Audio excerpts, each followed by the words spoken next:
Here we got a 1923 Ford T-Bucket. Looks like a small block Chevy in it.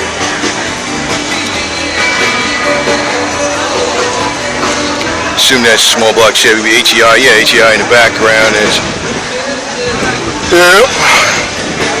Probably a later model small block. Well, not a real late model because valve covers would tip that off, but after 78 because dipsticks on a passenger side.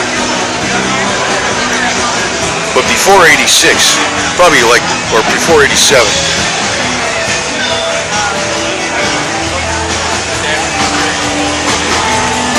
And it's automatic.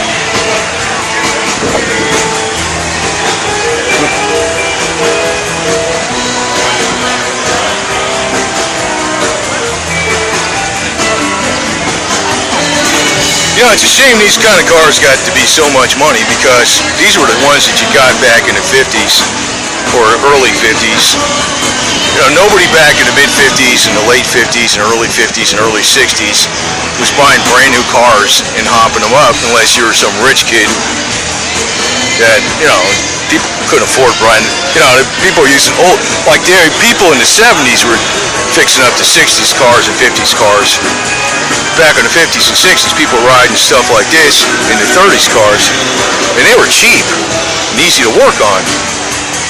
But now they became gold-plated. I don't know why. Because there isn't a whole hell of a lot to make. You'd think they could repo these things pretty cheap. So I'd love to have something like a 30-something or 20-something car like this. Because talk about easy to work on. This car's easy to work on.